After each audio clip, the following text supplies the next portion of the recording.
Welcome back. The margins in this business, the restaurant business, are super slim. I don't need to tell anyone that. So when I ran restaurants, I was obsessed with profit. I was obsessed with saving costs and maximizing cash across the operation. Today, I'm speaking with Naomi Canning, who's the president of a company called Dining Edge. Dining Edge is a complete suite of proprietary system solutions that will streamline your business, increase efficiencies, save costs, and maximize your profit. It's easy to implement, flexible, and comes with ongoing complete support. So don't miss this episode and listen on. Thanks, guys, for tuning in. I'd like to thank my friends at Bento Box for bringing you this episode. I've always believed that a great restaurant website brings the restaurant experience to life for the guest before they walk in the door. So let me tell you about Bento Box. They build beautiful, mobile-friendly, and SEO-optimized websites specifically for restaurants. Best thing is, Bento Box gives you control. You can update menus, promote events, share press, and so much more, all yourself. Bento Box also gives you tools that attract more customers, grow your business, and drive revenue.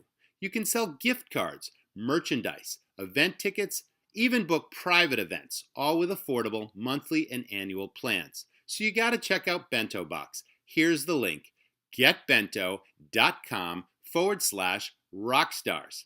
Thanks again to Bento Box, and now on with the episode. Welcome back, everyone. This is the Restaurant Rockstars podcast, engaging topics that help restaurants build their brands, rock their profits, deliver amazing guest service experiences, and run stronger, more efficient operations. I am super excited. I have Naomi Canning, and she is the president of a company called Dining Edge, which is a complete restaurant suite. It is a series of software platforms that will help your business prosper in many ways. They can save you tons of money, and I'm just super excited to have you on the show today, Naomi. Thanks for joining us. Thanks for having me. Well, we always start out the podcast. I'm always interested in how my guests got into the restaurant business and industry, and I'm sure you have an interesting story. So why don't we start there? Tell us about your background. I started in the hospitality industry in college as a waitress, waiting tables in South Florida, and then I moved to New York City and worked my way up through a restaurant group in New York and to a GM.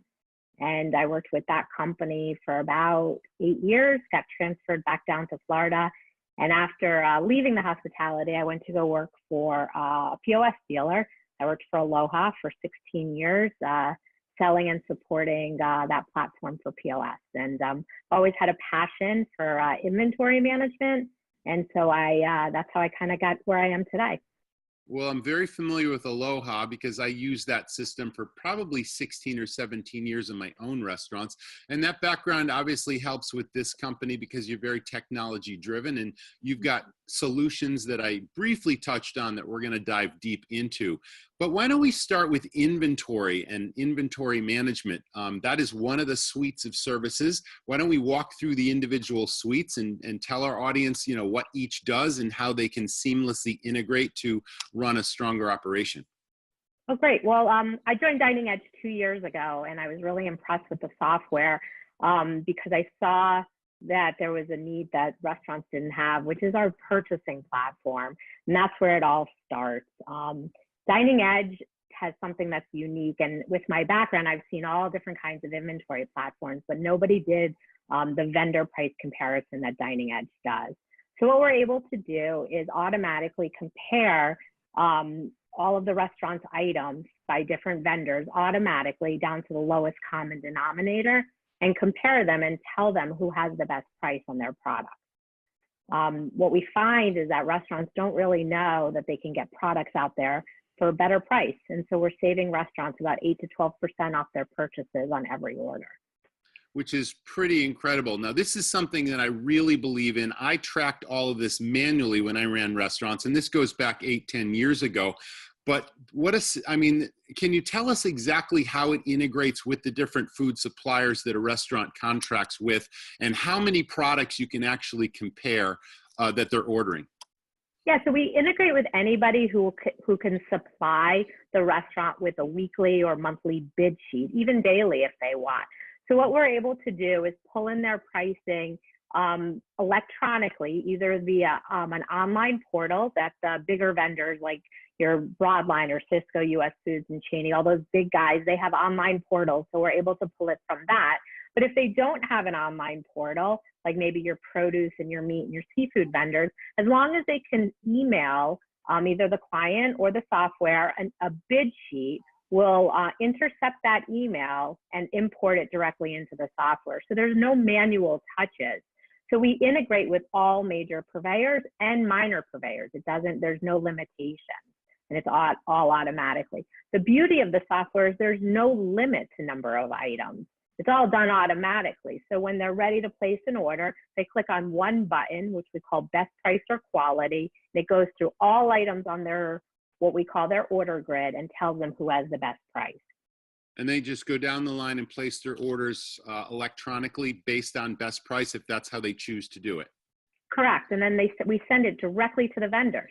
So it's not like they're going to go into our portal, look at the pricing, and then have to go somewhere else to place their order. They're going to place it directly to the software, click the submit order, and it's going to go either directly to the online portals of the big distributors or email it directly to their sales reps for the smaller vendors. So it's literally a one-stop shop and a one-button system, and bang, there's your best pricing. Yeah, and it's interesting because if you hire a new manager in a restaurant and you have 5 different purveyors, now you have to teach them how to go place an order individually for 5 different purveyors. Now it's one set of training. Train on Dining Edge, submit all your orders. That's one benefit. But the other benefit on the ordering platform is it's 4 o'clock and your cutoffs are at 5, and now you start calling all your sales reps. And this one's on the other line. They'll call you back, text me your order. It's a whole process of having to get in touch with your sales rep between 4 and 5, and you're trying to get ready for the dinner rush. So here you place your order, you hit send. Your sales rep has any questions, they can call you, and then they have to worry about the cutoffs, not you. Beautiful. Now, what about quality? All that is specified up front, and do you find that items compared from supplier to supplier vary at all in quality, or what your specifications are? How does all that work? Yeah, and it's never a quality issue in Dining Edge because the restaurateur picks the item. So we don't automatically put anything into the system. It's all going to be the products that they choose, so that we're always comparing like items that work for them. So if it's a quality, if there's no other vendor that has a product that meets that specification, then it won't be on the grid. But sometimes you want to track other products that are like your product, but you're never going to buy. So in that case, so let's say you have a hamburger patty, you've spec'd it out from purveyor number 1. It's your perfect hamburger patty, and you're paying $3.50 a pound for that. But then you want to track and watch that price, watch a product that's closer. So with purveyor 2, you pick the next closest product. Now on your purveyor 1, you're going to flag that item as a preferred vendor item. So the software will never choose to buy the lesser priced product in that case. It will always choose your preferred vendor, but it's giving you information to help you track to make sure vendor number 1 stays honest and doesn't increase your price over market pricing. Okay. It's a lot, right? Sorry. No. I think this is great, but it's all in real time. So as prices change, everything is automatically updated. Correct. Absolutely. And that's something that otherwise, without this system, the way I used to manually track things was, one, it was limited by, I didn't have the time to put every single item into this grid. I probably had 30 or 40 key items, the highest volume purchased items and the most expensive items I bought. But that's not to say that, it saved me quite a bit of money. It was significant savings, but I couldn't compare every single thing I was buying. And this does it automatically. Yeah, and what we find is your highest saving items are going to be in your lower volume items. So it's going to be in your paper, your chemicals, and your produce. And that's where we see your highest savings as far as percentages. Because, they're on your Heinz ketchup, it may be $1 difference between vendors, but it's not going to be $15. But we see all the time in your paper products, $5, $10, $15 differences from one side, from one vendor to the other, especially around like gloves and saran wrap, those things that maybe you don't buy all the time. So this is found money for a lot of operators, clearly. Absolutely. And it's instant ROI. We guarantee that you'll save the cost of the software every month. Now, most restaurants are saving that every order, and they're ordering 2 or 3 times a week. But we guarantee that you'll save the cost of the software. Yeah, I mean, So it's a no-brainer.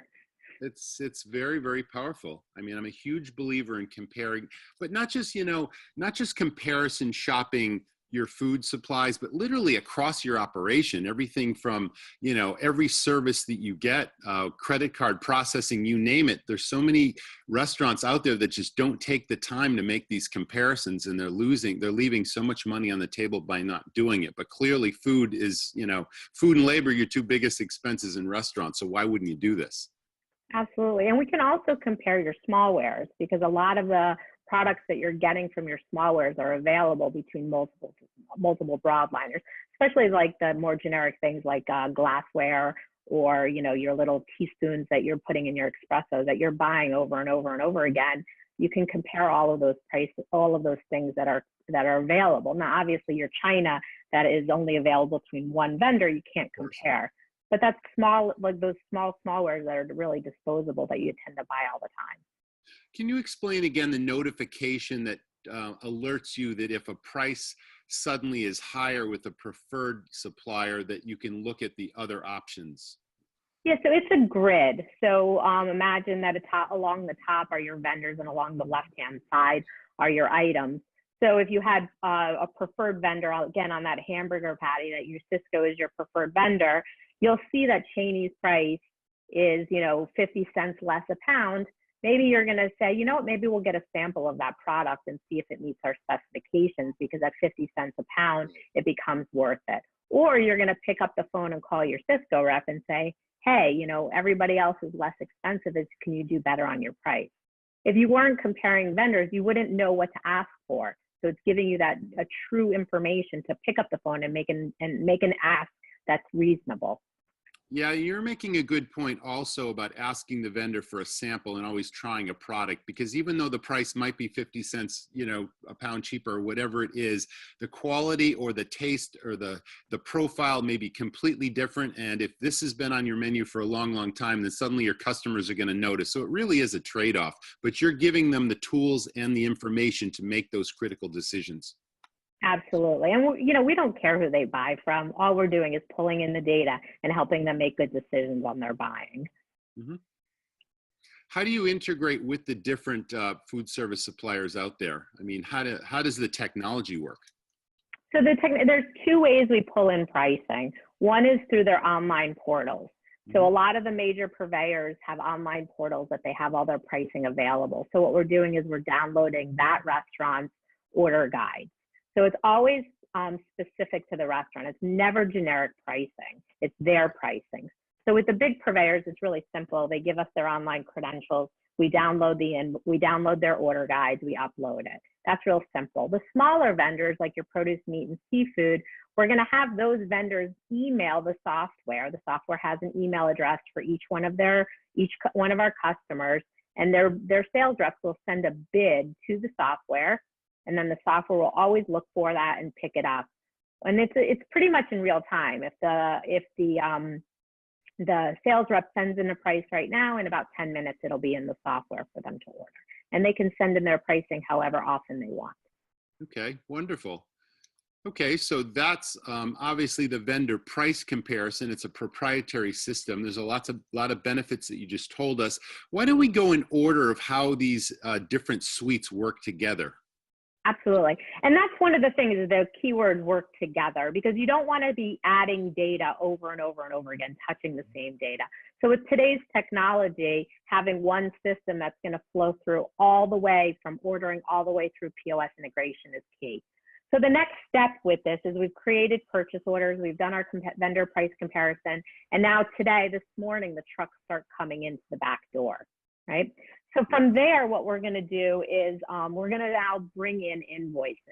And you can manually bring in your invoices, meaning you key in any differences, comparing your PO to your invoice, or using today's technology, we can actually automatically bring in those invoices into the system. So what happens there is the vendors will email the software, just like they did with their purchase orders. They're going to email the software their invoice.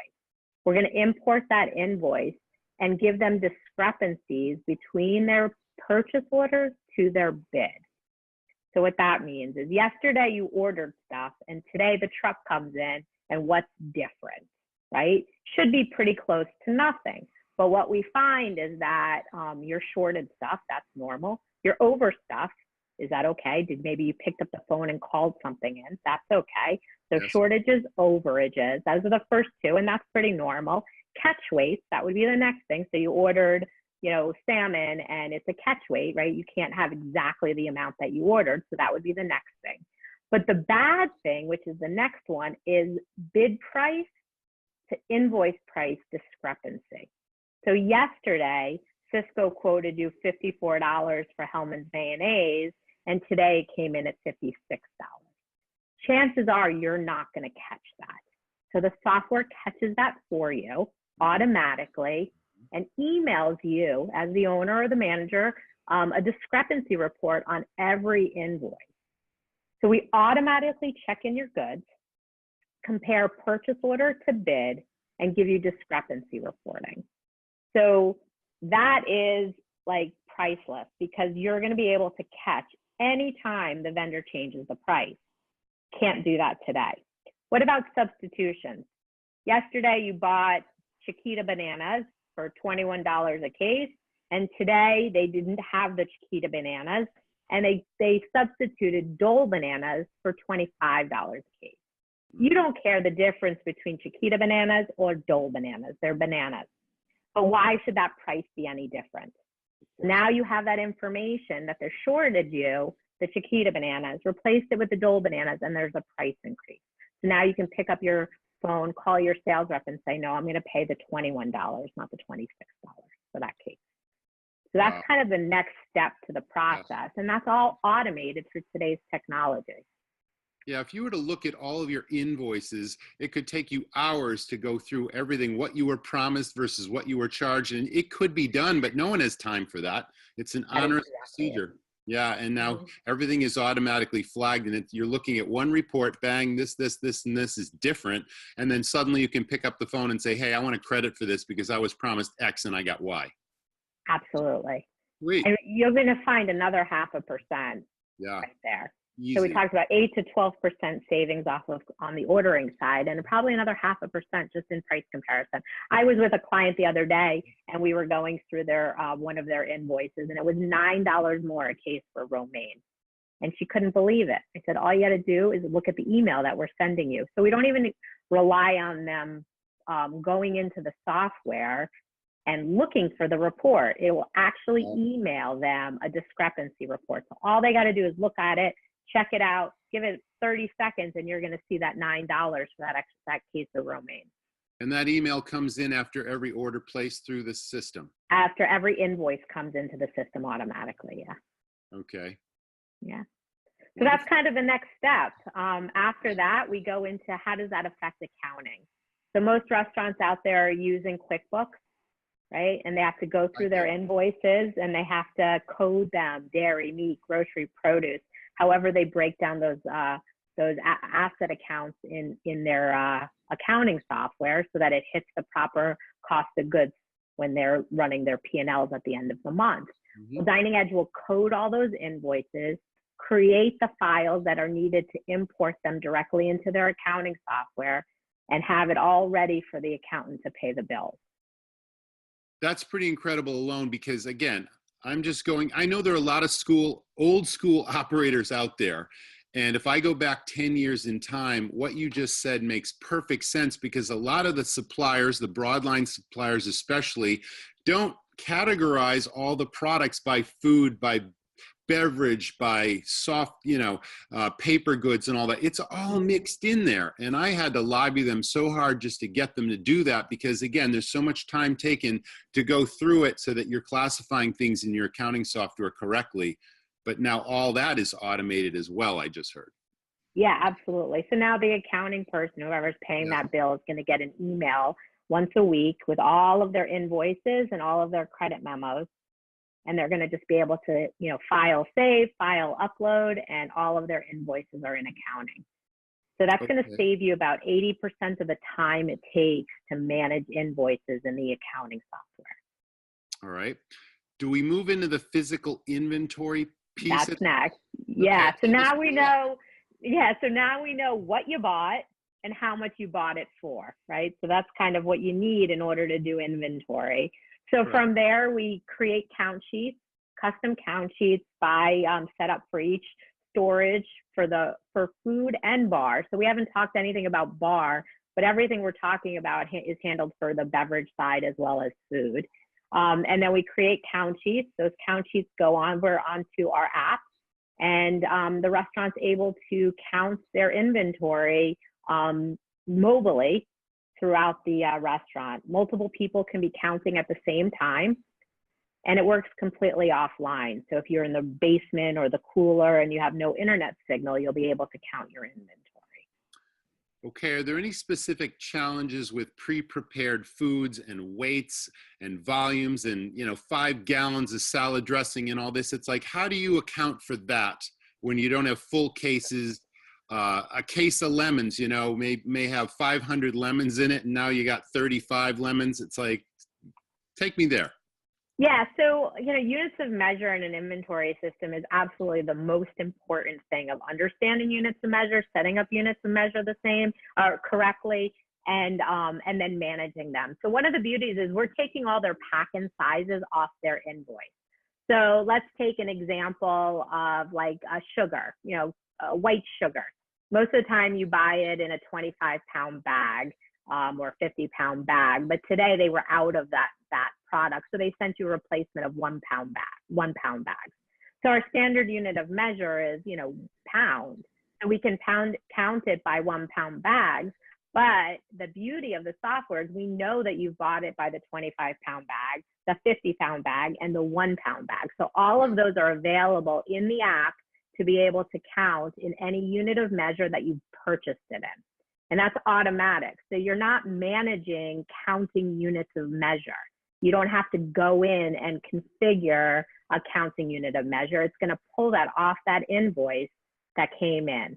So as you keep hearing, so from all the way from that purchase order all the way through counting, everything is automated through those invoice or through those purchase order uploads, and all those invoice uploads all be handled through the system. So we're not touching things multiple times. Right. Another example of problems with units of measure is, let's say you have a liquor bottle, and it's a absolute, and your standard unit of measure is a liter, because 99% of the time it comes in as a liter. But this time they were out of liters, so they sent you 750s. So in the app, it gives you the ability of counting a 750 or counting a liter, because it came off of that invoice that you checked in, that it now knows you bought a 750. So it's available in the drop-down box. The beauty of that is it doesn't change your standard unit of measure, which is liter. So when you count a 750, it's going to say 0.75 of a liter. And all your recipes are managed, and you're not going back and forth and changing things. So units of measure are the most important thing in any system. Garbage in, garbage out. So if you don't set it up properly, it's not going to be right. But Dining Edge really helps you through that process. Well, we'll probably get to this later in the podcast, but the whole onboarding procedure and the accuracy to avoid the garbage in, garbage out, we definitely want to go there. So when you're ready, you'll just keep that in. Okay.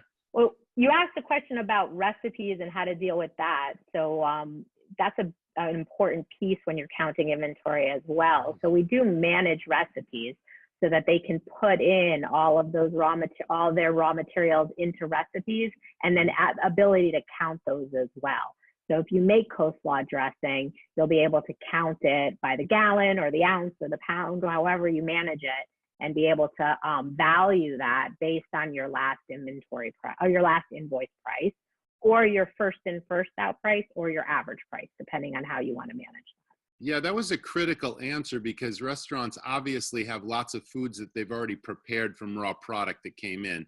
And it's necessary to either assign a par value monthly if it doesn't change, or weekly if you're doing inventory, or to accurately count it. But I'm hearing that you can very seamlessly and simply count it at that moment of inventory taking without assigning a par. It's that Absolutely. Yeah, so you're gonna put it, let's say you have, milk and then it goes in dressings right in your yes. cooler. So right in your count sheets, you're gonna have all your dairy and then there goes your dressings and you're gonna count your recipe, your items that you prepare, same way you count a gallon of milk. Fantastic. Mm-hmm. Good stuff. Yeah, so our app that was launched about a year ago. We're really proud of it. It's all visual, really easy for restaurateurs to easily count their inventory, and it's going to stop that double work. So today most restaurants have a clipboard. I know I did. I worked for a restaurant group that we counted every Tuesday morning. We hand wrote it on a clipboard, and then we went back to the computer and entered it into Excel. So you had issues with the keying in the numbers. You had issues with the unit prices because the pricing wasn't updated off your invoices. So this stops all of those problems.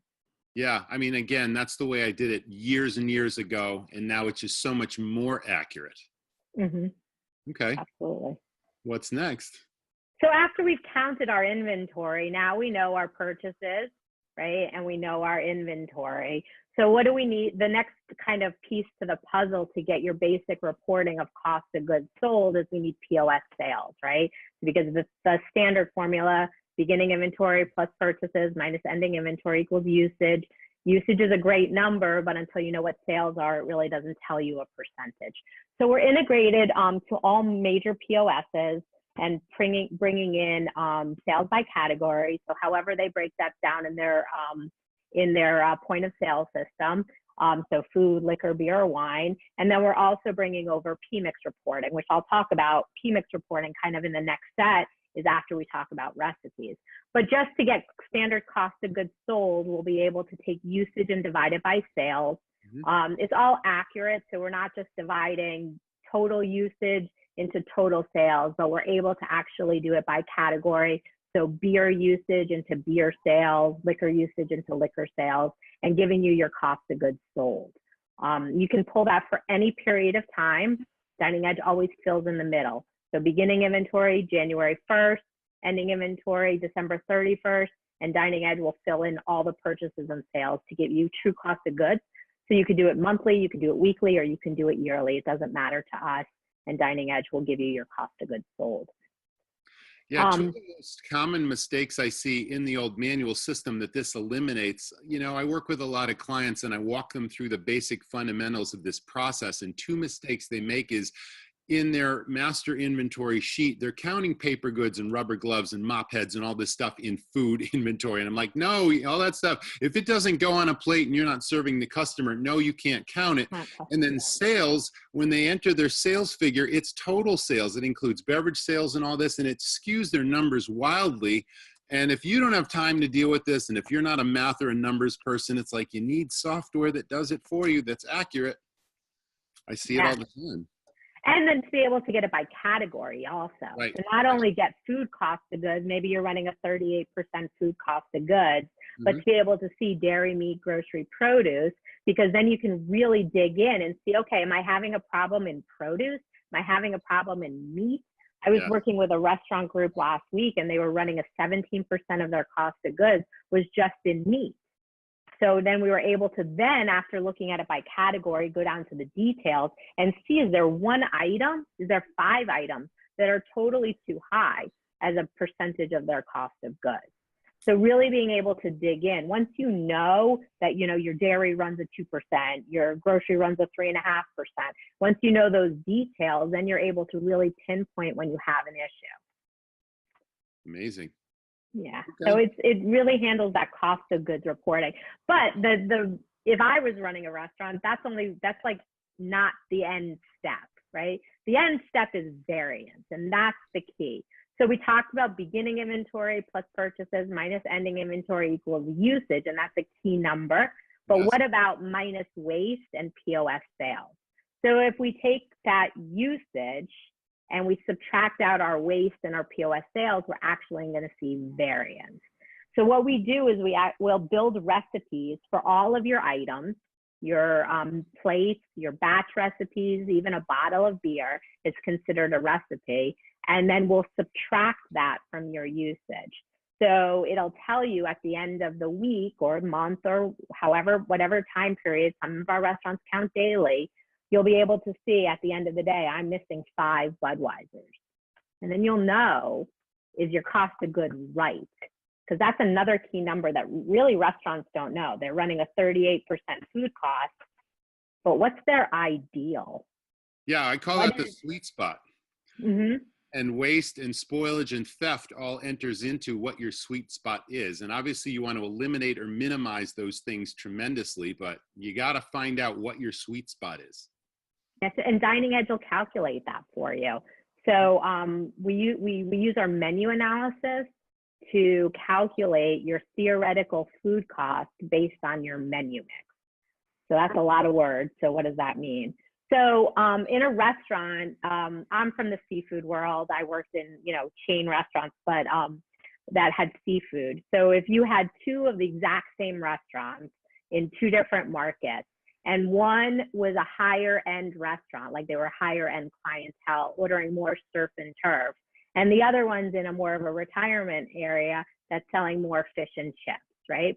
So yes, your theoretical food cost is going to be higher as a percentage in the surf and turf restaurant, right? Because that item, the more surf and turfs you run, the higher your food cost is. But your contributions to profits are higher, right? You're making more money on every guest that comes in. Absolutely. But a fish and chips restaurant, they're going to say they're going to have a lower food cost. So if if an accountant's looking at those 2 restaurants on a piece of paper and they say, oh, your food cost is 32% and your food cost is a 38%, the restaurant that's selling more surf and turf is going to look higher and they're going to say that's bad. So what Dining Edge does is it takes your menu mix, takes to your overall, how many of every product you sold, how many dollars you received, and what your costs are for each of those plates, telling you your theoretical food cost based on your menu mix. And we're able to see that every day, every week, and then compare that against your actual. So that restaurant that's selling more surf and turf, their theoretical food cost is a 38, their actual is a 38, all is good. And we can say that our menu is costed at the rate at which we're running, versus saying you're not running a 33. Why aren't you? There's nothing they can do. They can't stop the guests from ordering surf and turf, nor do they want to, because the contributions to profits are higher. So many restaurants that I work with, again, don't realize that in their different categories, their appetizers, their entrees, there's a huge significant spread of profit difference between these multiple items. And they might have busy restaurants, they're filling their seats, but they're wondering why their bank account isn't growing because their profit's not growing, because the lower price items, we find out, I should say the lower profit items, are taking sales away from the higher profit items, and the kitchen's working just as hard. So I'm hearing that you can help them with that as well. Yeah, and we'll break that menu analysis down to appetizers, soups, salads, entrees, exactly how their menu is broken out. Yes. I tell this funny story. So let's say you and I, we both have a restaurant. They're right down the street from each other, and you're selling a grouper sandwich for $9.99. So I'm going to open my restaurant up, and I'm going to say, oh, well, I gotta sell my grouper sandwich for $9.99.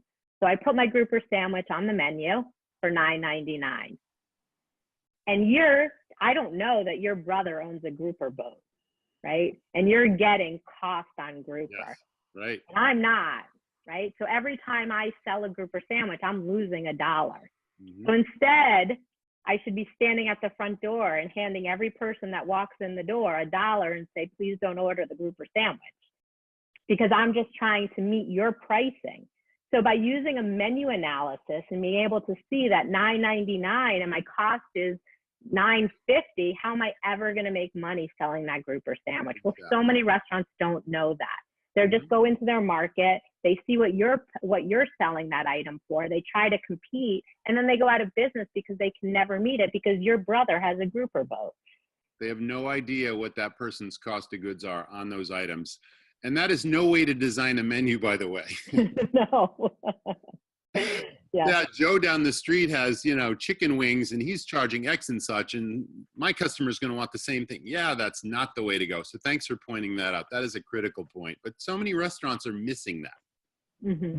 Yeah. Wow. Absolutely. It's interesting because people think the restaurant industry is so simple, but it really is not. No, there's too many moving pieces. It's probably the most challenging business I've ever been in. And I've been in many businesses. But yeah, they find that out once they're up and running, don't they, pretty quickly? Yeah, well, you hope. If they do, then maybe they won't go out of business. But that is true. They definitely find out that it's a hard business to get it to run, for sure. And too many of them are spinning their wheels because the systems just aren't in place. Right. And that's the key to running any successful enterprise. You need systems. And then you can focus on the big picture because the systems take care of the rest. Absolutely. Okay. So within Dining Edge, so that's kind of it. So we do purchasing, we do invoice checking in, accounting integration. Then we come over to the inventory side. We're able to count our inventory, get cost of goods reporting, POS integration, recipe depletion, and then we get our variance. And it seems overwhelming. And I always think of inventory as a journey, not a destination. So it's something that you work on in your business all the time. It should be a percentage of your week should be there to manage your business. As from an inventory perspective, is your largest costing center. If you're spending 38% or 40% of your money is going to one place, which is food and bar, shouldn't you be dedicating time to that to manage it every week? So that's how the software works, and that's what we do. We're really focused on helping restaurants maximize their profits by managing their food and beverage. Let me ask a question. You probably covered this and I may have missed it, but is it necessary or it just automatically happens every week, even if a restaurant is in their sweet spot month after month after month, they're running that 32% food cost and it's just rock solid? Is it at their discretion how often this process happens, or it's just naturally happening based on all the other pieces and their accounting software and how things are entered, and it's at their discretion to look at the data? Is that it? Yeah, it all just happens. I mean, if you count your inventory, then the more often you count your inventory, the better, right? Because then you can actually make sure that those numbers are right. But yeah, it's just happening in the background. As long as your invoices are coming in, then everything else, your POS integration is automated, your invoices are automated, everything's coming into the system and the data's at your fingertips. There's one other big piece that I'm really impressed with, and that's the rebate management program. Let's talk about that. Yeah, so the rebate management is amazing, but keep in mind that you don't need to enroll in Dining Edge in order to manage rebates. And that's one of the key things that I hope everybody understands, is that rebate management and software are two separate pieces. So we could manage somebody's rebates right tomorrow, and it's really easy setup. So what rebates are like coupons you would use in the grocery store. It's direct to consumer manufacturer rebates. So one of the biggest things people say is, oh, I already get a rebate back from my broadliners. This has nothing to do with that. Keep that. That's 2%, 3% that you're getting back. That's volume buying. That's basically a gift to you. Marketing money that they're getting based on your purchases. What rebates are direct-to-consumer manufacturer rebates are not all, but a lot of the name brand products, Heinz, Hellmann's, Smucker's, all those brand name products have rebates on them. So what we do is no work for the restaurateur. We collect their purchases direct from their vendors every quarter. We report that back to the manufacturers. Manufacturers cut checks, and we send checks out to restaurants. And it's all automated. The setup process takes about 2 minutes. All we need is your vendor codes, and then you'll be surprised. The first check takes about 6 months, depending on when in the quarter you enroll, and then it's every 3 months after that. So you buy for a quarter, we report and collect for a quarter, and the first week of the next quarter, you get your check. So it's a great program. people always say, well, how much do you think I'm going to get? No idea. I don't know your volume and I don't know what you're buying, but I can tell you that the more name brand products you buy, the higher your rebate check will be. More found money that lots of operators are leaving on the table, isn't it? Absolutely. And I mean, we have single restaurant, single chain or not single unit restaurants getting checks all the way up to $1,000. Country clubs are getting $3,000, $4,000, $5,000. Obviously, there are restaurants that are getting, $20 and $30 too. It just depends on what you buy and what your volume is. But if it's automated, every dollar counts, and why wouldn't you take advantage of it? Absolutely. Mm-hmm. So this is also an a la carte. You don't need to purchase the whole suite of systems. Is that correct? Yeah, and what we actually recommend is that all of our customers start with our purchasing module and just get started there. You asked about onboarding, so I'll kind of talk a little bit about that. Yes. So somebody who just want to start with their purchasing, the onboarding process is pretty simple. Most restaurants have some sort of inventory list, a list of all the raw materials that they buy from their vendors. Not their vendor list, that's different. We'll get to that in just a second. But the list of all of their raw materials. So it'll say ketchup bottles or ketchup ball pack and salt and flour, all those just generic words that have nothing to do with a brand and it's just what you buy. So everybody, and that's usually for a standard restaurant for food, that's usually about 400 to 600 items. And we upload that into the system. So once they give us that list, they're not keying in any of that data. We're doing all of that work for them. So that's the first piece of the onboarding. The second piece is that they're going to give us their order guide. So if it's an online, if the purveyor has an online portal, just give us your credentials and we'll pull it down. If it's a smaller vendor, we need to just get a copy of that bid sheet. From there, we import all of that data into the system. So we have in one list your raw materials, and then we import all of your vendors, pack and size, price, name, all of that data that nobody would want to keep punch in. All that's done through an upload. And the only work the restaurateur has to do is match up their flour to the flour that they're willing to buy from each of their vendors. And it's just checking it off, check boxes. The software will automatically break it down to the lowest common denominator based on pack and size, so they don't have to do any math. It's all done for them. And then they hit save. That process takes about 30 seconds to a minute per raw material. So figure it's half a day to a day's worth of work, depending on how many products that they have. That's true. So it's really simple. I can't imagine the technology and the software and the programming that you have behind the scenes that figured all this out and made everything just so, seamless and automated. Like that blows. I don't take any credit for that. Frank Friedland, who's the other owner, my partner in the company, he's definitely responsible for all the technology. He's brilliant when it comes to figuring out the best way to parse out that data. And it's examples like the pound sign is the same in a number 10 can as it is in 10 pounds. Oh. Right? Mm-hmm. So it's the same exact signal, the same exact thing. 10 pounds, 10 can. And the software knows the difference. So having to figure out every one of those rules and put them into the software, it was done way before me, so I can't even imagine what that process was like. But it's all been debugged. And how many years has this been proven and you've been using this platform? So Dining Edge has been in business for 10 years. Okay. Amazing. Amazing. This is great stuff. Why wouldn't if you were running a restaurant, you want to just press a button and automate everything so that it's all, seamlessly integrated. I think that's one of the best features, but we've covered so many ways that, the audience can save money and find new money and all this sort of thing without, and eliminating all those headaches. So yeah, pretty amazing stuff. Did we miss anything, Naomi? What else? I mean, that's what we do.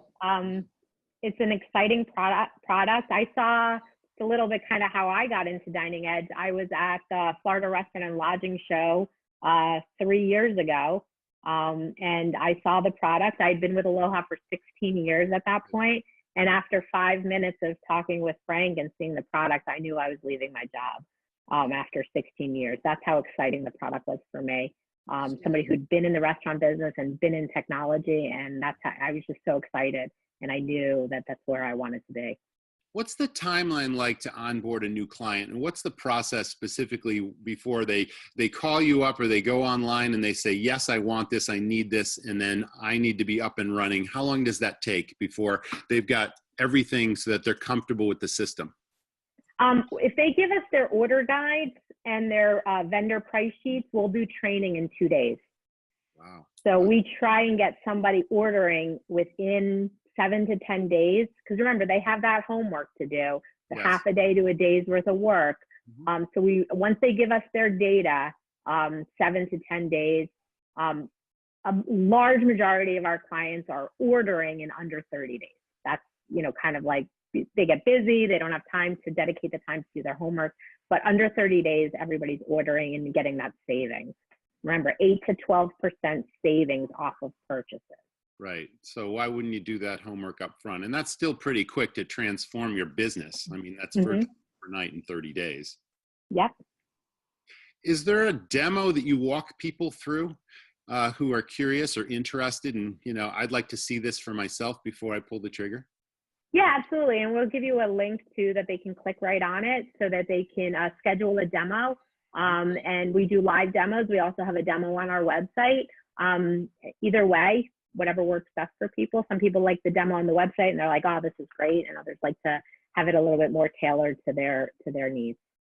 And how much time does it take to go through the online demo? And obviously it's a little bit more personal time with a live person, but roughly how long does it take to understand? The online demo is 9 minutes long. And then a personal demo, we try to stick between 30 minutes for just comparing and an hour for the whole solution. There we go. Fantastic. Well, this has been a tremendous podcast. Thank you so much for having me. This is really cool. Naomi, thanks very much for sharing all the different suites of Dining Edge and all the advantages and the benefits and the cost savings. That's really what this podcast is about, giving the people the information they need to run a stronger, more profitable business. And we present the information and let them make the decision if it makes sense for them. But you made a very compelling argument. Thank you. Well, that was the Restaurant Rockstars podcast, and we will see you in the next episode. Thanks again for tuning in. Guys, listen up. You have to compare pricing. You've got to take inventory. You have to take advantage of rebates, and you must compare purchase orders to your invoices. If you're not doing these things, you're leaving lots of money on the table. You might as well be feeding $100 bills into your shredder day in and day out. So check out my show notes in today's episode to get a free demo to see how Dining Edge can streamline your business, save costs, and find money across your restaurant. It's a beautiful thing. Check out the show notes. The link is there. If you like what you're hearing, please subscribe to us on iTunes and leave us a review. It'll help other owner-operators, managers, and our audience find us. We appreciate you listening, and we'll see you in the next episode. And thanks again to our friends at Bento Box for bringing you this show.